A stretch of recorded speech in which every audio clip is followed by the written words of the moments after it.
ಸರಸ್ವತಿ ದೇವಿಯನ್ನು ಪೂಜಿಸುವ ಮೊದಲು ಹಯಗ್ರೀವನನ್ನು ಯಾಕೆ ಪೂಜಿಸಬೇಕು ಗೊತ್ತಾ? ಜ್ಞಾನ ಮತ್ತು ವಿದ್ಯೆಯ ರಹಸ್ಯಕ್ಕೆ ಸಂಬಂಧಿಸಿದ ಈ ಆಸಕ್ತಿದಾಯಕ ಕಾರಣವನ್ನು ಕೊನೆಯವರೆಗೂ ತಪ್ಪದೆ ಕೇಳಿ. ಹಯಗ್ರೀವನು ಜ್ಞಾನ ಮತ್ತು ವಿದ್ಯೆಯ ಅಧಿದೇವತೆಯಾದ ಶ್ರೀ ವಿಷ್ಣುವಿನ ಅವತಾರವೆಂದು ಪರಿಗಣಿಸಲಾಗುತ್ತದೆ. ವೇದ ಜ್ಞಾನವನ್ನು ರಕ್ಷಿಸಿದ ಹಯಗ್ರೀವನನ್ನು ಜ್ಞಾನಕ್ಕೆ ಮೂಲ ರೂಪವಾಗಿ ಪೂಜಿಸುವ ಪರಂಪರೆ ಕೆಲವು ವೈಷ್ಣವ ಸಂಪ್ರದಾಯಗಳಲ್ಲಿ ಕಂಡುಬರುತ್ತದೆ.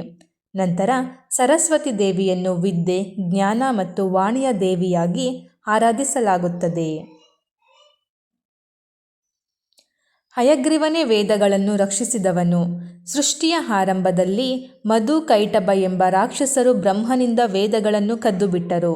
ಆಗ ವಿಷ್ಣುವು ಅಶ್ವತ್ಥ ಮುಖದ ಅವತಾರವಾದ ಹಯಗ್ರೀವ ಅವತಾರ ಎತ್ತಿ ರಾಕ್ಷಸರನ್ನು ಸಂಹರಿಸಿ ವೇದಗಳನ್ನು ಮರಳಿ ತಂದನು.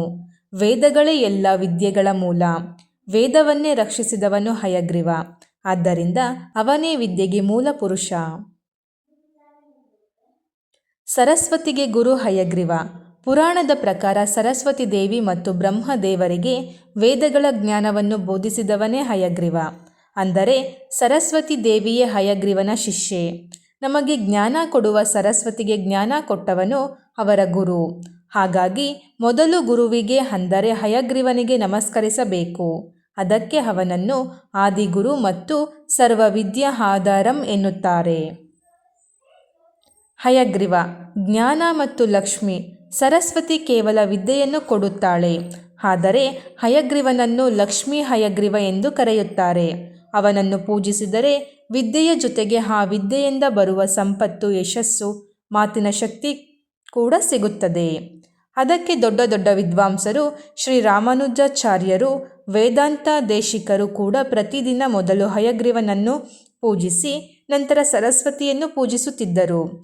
ಸರಳವಾಗಿ ಹೇಳಬೇಕೆಂದರೆ ಸರಸ್ವತಿ ವಿದ್ಯೆಯ ತಾಯಿ, ಹಯಗ್ರೀವ ವಿದ್ಯೆಯ ತಂದೆ ಮತ್ತು ಗುರು. ಹೀಗಾಗಿ ಹಯಗ್ರೀವ ಮತ್ತು ಸರಸ್ವತಿ ದೇವಿಯ ಆರಾಧನೆಯ ಹಿಂದೆ ಇರುವ ಜ್ಞಾನ ಪರಂಪರೆಯನ್ನು ಈಗ ನಿಮಗೆ ಅರ್ಥವಾಗಿರಬಹುದು. ನಿಮಗೆ ಈ ಮಾಹಿತಿ ಇಷ್ಟವಾದರೆ ಲೈಕ್ ಮಾಡಿ. ಇಂತಹ ಜ್ಞಾನಭರಿತ ಮಾಹಿತಿಗಾಗಿ ಸಬ್ಸ್ಕ್ರೈಬ್ ಮಾಡಿ. ಮುಂದೆ ಇನ್ನೊಂದು ಆಸಕ್ತಿದಾಯಕ ವಿಷಯದೊಂದಿಗೆ ಭೇಟಿಯಾಗೋಣ. ಧನ್ಯವಾದಗಳು.